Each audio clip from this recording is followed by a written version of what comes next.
चाहिँ सबैतिर आएर एउटा यो सेन्टर पोइन्ट जस्तो देखिन्छ यताबाट पश्चिमतिर आउने पनि पूर्वतिर आउने पनि र यता दक्षिणतिर आउँदाखेरि चाहिँ एकदम सेन्टर पोइन्ट र एकदम ग्रोइङ बढ्दै गरेको विकासको हिसाबले पनि र अन्य सम्पूर्ण चुनौतीहरू पनि बढ्दै गरेको सम्भावनाहरू पनि बढ्दै गरेको ठाउँ मैले पाएँ यहाँ आएर एक हप्तासम्म गर्दाखेरि।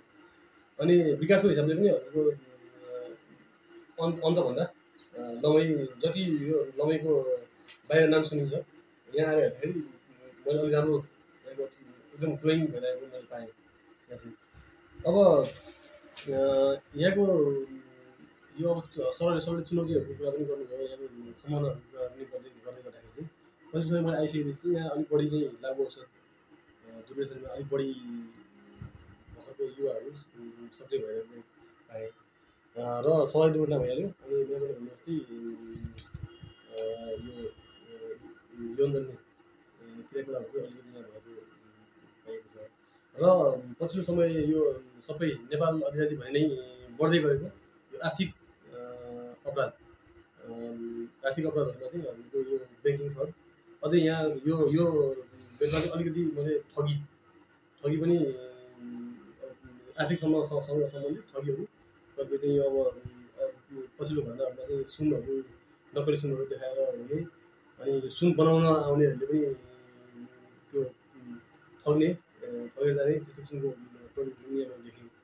अनि यो सरले भन्नुभयो यो मदिराहरू खुला मदिरा र यो 24 घण्टा यहाँको व्यवसायहरू खुला हुने हिसाबले चाहिँ त्यो पनि अलिकति त्यसले गर्दाखेरि समस्याहरू अलिक बढ्ने पनि देखिएको छ। यो अब बजारहरू खुल्ने पसलहरू खुल्ने कुरामा चाहिँ म चाहिँ हाइवेमा भएको व्यवसायहरूलाई चाहिँ सकेसम्म उहाँहरूले निर्वाचनमा सञ्चालन गरिदिनुपर्छ। त्यो गरेपछि यहाँको यो क्षेत्रको आर्थिक गतिविधिहरू पनि बढ्ने र यहाँ अब सम्पूर्ण जस्तो रोजगारी कुराहरू पनि स्वरोजगार हुने उहाँहरूले पनि एक्टिभिटी हुन्छ र बाहिरबाट आउने मान्छेहरूले पनि यो ठाउँमा चाहिँ हामी कहिले लमई भनेपछि त्यो हामी सुरुको मान्छे भएर हिँड्ने बेला बाटोमा पनि लमई भनेर सुनिरहेको ठाउँ त्यो चाहिँ अब हामी चाहिँ यहाँ चाहिँ अब रेस्टुरेन्टहरू हामी चाहिँ खाना खाने ठाउँहरू प्रायः चिन्ने ठाउँहरू यहाँ हुने गर्छ त्यो चाहिँ एक्टिभिटी चाहिँ हुनुपर्छ इकोनोमिक एक्टिभिटी त्यसले बढाउँछ। तर त्यो सँगसँगै त्योसँग आउने चुनौतीहरू जसमा उहाँले भन्नुभयो खुला मदिराहरूको कुराहरू अन्तसुखको कुराहरू त्यो सबै कुराहरूलाई चाहिँ पनि हामीले चाहिँ त्यसलाई नियमन गर्दै ल्याउनुपर्छ। हाम्रो प्रहरीले अन्तसुखको राजस्वको कुराहरू भएको त्यो चाहिँ हामीसँग प्रत्यक्ष जोडिने र हामीले पनि त्यसमा केही कार्यहरू गर्न सक्यो भने आपराधिक गतिविधिहरू नियन्त्रण हुने र राज्यको चाहिँ राजस्व सङ्कलनका कुराहरूमा पनि वृद्धि हुने भयो। त्यसमा पनि हामीले काम गर्नुपर्छ भन्ने मलाई लाग्छ। अब सूचनाको कुराहरूमा चाहिँ सञ्चारकर्मी साथीहरूको र प्रहरीको समान उद्देश्य समान तपाईँको दायित्व भनेको चाहिँ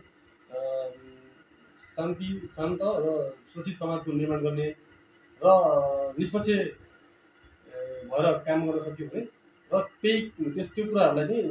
नागरिकहरूको समक्ष चाहिँ सम्प्रेषण गर्न सक्यो उहाँलाई जानकारी गराउन सक्यो भने यो चाहिँ हाम्रो दुईटै हजुरहरूको पनि र यसरी वडा प्रहरी कार्यालयको पनि उद्देश्य पुरा हुन्छ जस्तो लाग्छ मलाई चाहिँ। अर्को चाहिँ सुरक्षा भन्ने कुरा चाहिँ हजुरको त्यो चाहिँ यो सेटिस्फ्याक्सन हुन्छ नि मान्छेलाई सुरक्षा भनेको चाहिँ महसुस गर्ने कुरा हो। अनि महसुस चाहिँ मैले यहाँ आएर कस्तो काम गरिरहेको छु जस्तो काम गरेँ पनि मैले जति नै राम्रो काम गरिरहेको छु भने पनि जति नै यहाँ मैले शान्ति सुरक्षाको पर्याप्त दिलाउन सकेको छु भने पनि मैले त्यो कुरा चाहिँ आम जनतामा पुर्याउन सकेँ नागरिकहरू पुर्याउन सकेन भने त्यसको खासै यहाँ महत्त्व हुँदैन। त्यसको लागि चाहिँ अब हजुरहरू यहाँको साथीहरूको चाहिँ एकदम राम्रो भूमिका रहन्छ। अब मैले गरेका अब जस्तो यहाँ जति काम गरेँ पनि जस्तो मैले कार्यक्रमहरू सञ्चालन गरेँ भने जस्तो सचेतनामूलक कार्यक्रमहरू सञ्चालन गरेँ भने पनि मैले गरेँ मैले सीमित एउटा लक्षित सामान्य एउटा लक्षित वर्गलाई चाहिँ मैले त्यो टार्गेट गरेर जस्तो मैले 50 100जनालाई टार्गेट गरेर त्यो कार्यक्रम सञ्चालन गरेँ भने पनि त्यो त्यहाँसम्म पनि पुग्ने भयो। तर त्यही कुरा हजुरहरूले चाहिँ रचनात्मक रूपमा हजुरहरूले पनि त्यही कुरालाई सम्प्रेषण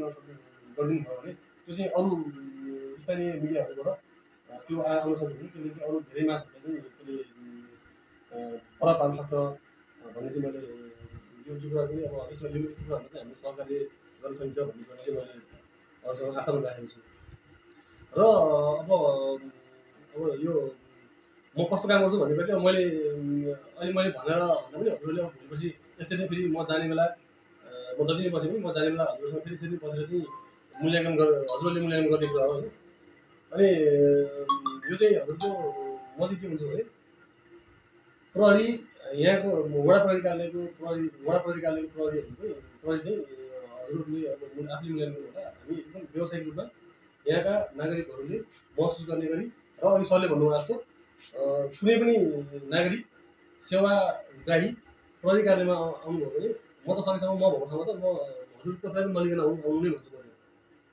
कसैले लिएर आउनु पर्दैन। हामी भनेको सेवाग्राहीहरूको सेवाको लागि नै बसेको हौँ। अब कतिपय कुराहरू कन्ट्रोभर्सी हुन्छ, विवाद हुन्छ, त्यस्तो विवादहरू भएको कन्ट्रोभर्सी भएको कुराहरूमा चाहिँ हजुरहरू जस्तो एक सचेत नागरिक र हजुर अब सबै कानुनको पनि जानकारी भएको र प्रहरी सेवाको बारेमा जानकारी भएको हजुरहरूले चाहिँ त्यस्ता कुराहरूमा चाहिँ कतिपय कुराहरूमा चाहिँ कन्ट्रोभर्सी भएको कुराहरूमा चाहिँ सेवाग्राहीहरूलाई नागरिकहरूलाई पनि र प्रहरीहरूलाई पनि हजुरहरूले चाहिँ रचनात्मक रूपमा आलोचना पनि गर्न सक्नुहुन्छ र क्वेसन गर्ने पनि हजुरसँग चाहिँ एक्सेस इजी एक्सेस हुन सक्ने भएको भएर रचनात्मक सुझाव र कहिलेकाहीँ चाहिँ कस्तो हुन्छ भने हामीले एउटा काम गरिरहेको हुन्छौँ, त्यो काम गरिरहेकोमा चाहिँ अब बाहिर अर्कै हल्ला गरिरहेको हुन्छ। त्यस्ता कुराहरूमा चाहिँ हजुरले चाहिँ हामीलाई नै प्रत्यक्ष रूपमा चाहिँ यस्तो कुरा छ के रहेछ यो भनेर हजुरले सोधिदिनु भयो भने त्यो चाहिँ कहिलेको त्यो मिसअन्डरस्ट्यान्डिङ भइरहेको हुन्छ कि हामीले एउटा किसिमको काम गरिरहेको हुन्छौँ अनि बाहिर अर्कै किसिमको म्यासेज गरिरहेको हुन्छ। अनि अब मान्छेहरूले चाहिँ त्यो यहाँ जस्तो सोधेर जानकारी लिएर गरिदिनु भयो भने चाहिँ हजुरलाई त नियत मेन नियतको कुरा हो। नियत हजुरलाई स्पष्ट भइहाल्छ कुरा लिदिनु भने कि अब कतिपय कुराहरू प्रत्यक्ष रूपमा हजुरले लेख्न नमिल्ने पनि हुनसक्छ। तर प्रत्यक्ष कुरा सोद्धाखेरि त हामीले जवाब दिने ठाउँमा त हामी जवाब दिन सक्छौँ। त्यो चाहिँ रचनात्मक आलोचनाहरू चाहिँ गरिदिनु भयो भने त्यसले चाहिँ हामीलाई चाहिँ अझै निष्पक्ष भएर यहाँको नागरिकहरूको पक्षमा काम गर्न चाहिँ अझै अभिप्रेत गर्छ भन्ने मलाई लाग्छ। अनि अर्को कुरा चाहिँ म चाहिँ एकदम सबै जहाँ पनि म बस्छु त्यहाँ चाहिँ म सञ्चारको मित्रहरूसँग चाहिँ एउटा अपेक्षा गर्ने कुरा चाहिँ के हो भने सबै मान्छे आएर यहाँ आएर चाहिँ म यहाँको प्रहरी कार्यालयको प्रमुख भइसकेपछि सबै मान्छे आएर चाहिँ मलाई चाहिँ क्वेसन गर्न नआउनु सक्छ, क्वेसन गर्न नआउनु सक्छ। उहाँ आउनलाई चाहिँ अझै अलिक किसिमको हेजिटेसन अथवा उहाँहरूलाई चाहिँ यहाँ आएर चाहिँ प्रत्यक्षमा यस्तो भएर क्वेसन नसोध्ने पनि हुनसक्छ। अब अनि म पनि एज अ इलाका प्रहरी कार्यालयको प्रमुखको रूपमा चाहिँ मैले चाहिँ आफूले गरेर कतिपय कामहरू चाहिँ मलाई आफूलाई एकदम राम्रो लागिरहेको हुनसक्छ कि मैले काम गर्दैछु गरेर काम ठिकै गरेर छु मैले भन्ने पनि लागेको हुनसक्छ। तर त्यो कुरा चाहिँ अब हजुरहरूले चाहिँ बाहिरबाट बसेर न्युट्रल मान्छेको हिसाबमा हेरिदिँदाखेरि चाहिँ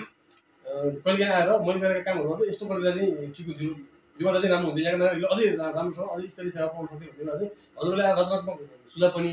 र मैले कतिपय कुराहरू गल्ती गरिरहेको छु अथवा कानुन विपरीतको कार्यहरूमा चाहिँ मैले गर्नु गरेँ भने त्यो चाहिँ हजुरले आएर चाहिँ त्यसमा चाहिँ क्रिटिसाइज पनि गरिदिनु भयो भने चाहिँ अझै यहाँका जनताहरूले पाउने सेवाहरूमा चाहिँ अझै परिष्कृत सेवा दिन सकिन्छ भन्ने हो।